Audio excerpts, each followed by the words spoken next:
Hello guys, आपका हमारे YouTube channel पे स्वागत है। तो गाइस, इस वीडियो में हम पढ़ने वाले हैं आपके chapter number 4 structure of the atom के लास्ट दो टॉपिक जो है आइसोबार और आइसोटॉप्स। ये बहुत ही ज़्यादा इंपॉर्टेंट टॉपिक बन जाते हैं इस चैप्टर में, क्योंकि ये बहुत ही ज़्यादा आसान भी कह सकते हैं, क्योंकि पहला वाला थोड़ा मुश्किल है।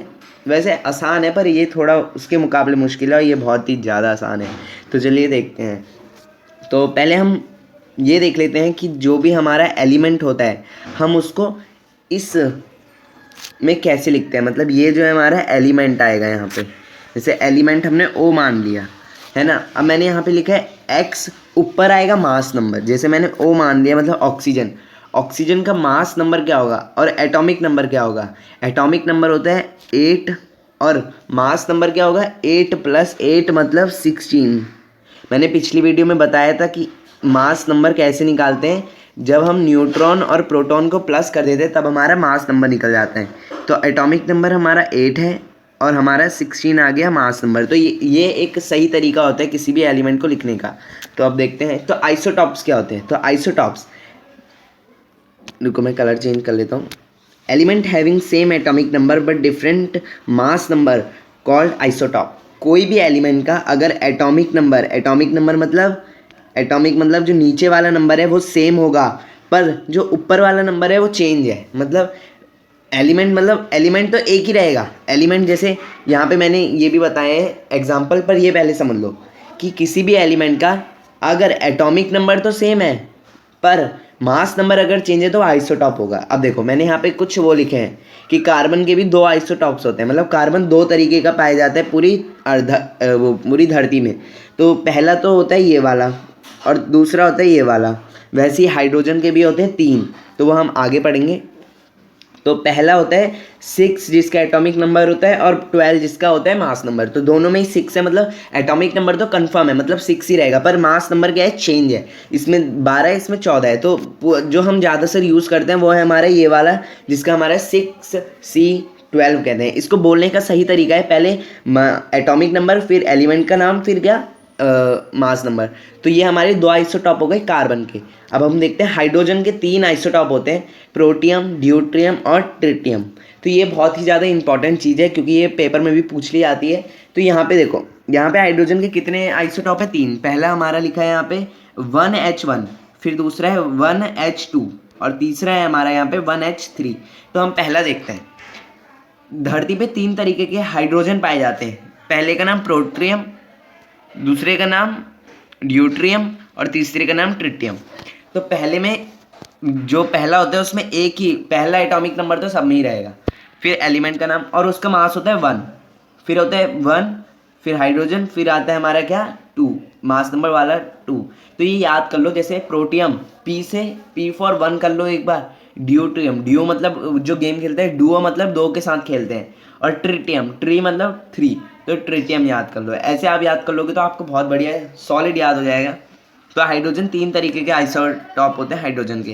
तो अब एप्लीकेशंस देखते हैं जो आपकी बुक में लिखा है लास्ट पेज में।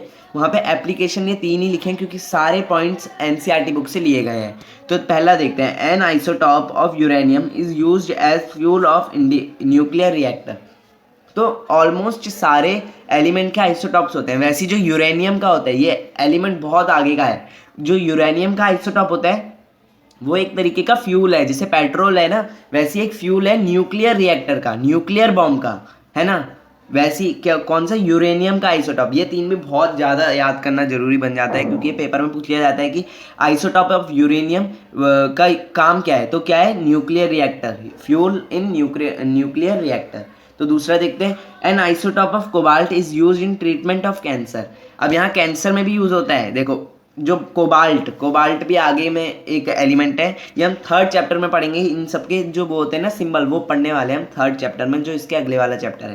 तो जो आइसोटॉप होता है ना कोबाल्ट का, वो कैंसर के ट्रीटमेंट में यूज होता है। ठीक है, तो ये भी क्वेश्चन बन सकता है कि जो कैंसर का जो ट्रीटमेंट होता है तो किस चीज़ का आइसोटॉप यूज में आता है, तो आप बता देना कोबाल्ट का।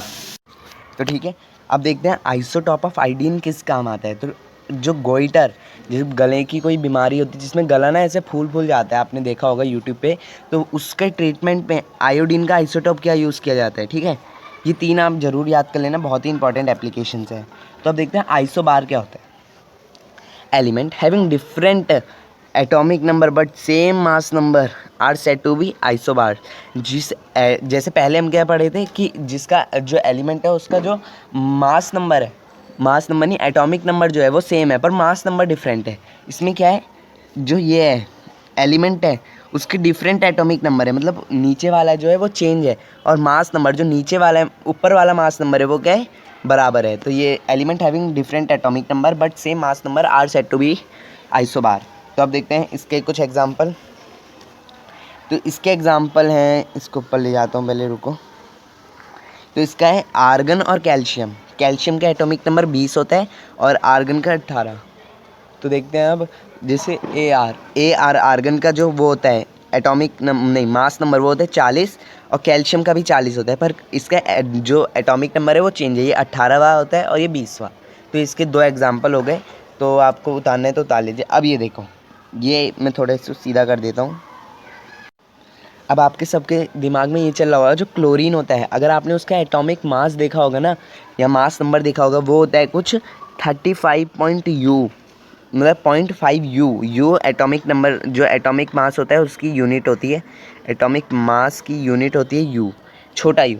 अब देखो मैंने यहाँ पे पूरी डेरिवेशन करी है, आप देखना चाहो तो देख लो और आपकी बुक में भी दिया है, पर आपको ये उतार लेनी चाहिए मेरे हिसाब से। तो अब देखो यहाँ पे क्या होता है, क्लोरीन के भी ना 2 आइसोटॉप पाए जाते हैं।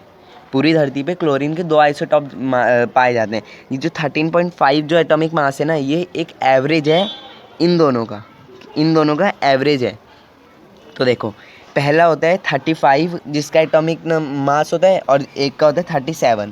तो इनका अब एवरेज निकालने के लिए क्या किया, जो 35 वाला है तो मतलब ये वाला है ना, ये धरती पे 75% पाया जाता है और जो ये वाला है ये 25% पाया जाता है, ठीक है। तो इन्होंने क्या किया, एवरेज निकाल दिया।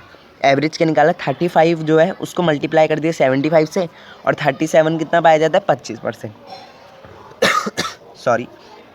तो देखो अब यहाँ पे जो परसेंटेज हटती है तो नीचे 100 आ जाता है, 100 लगा दिया।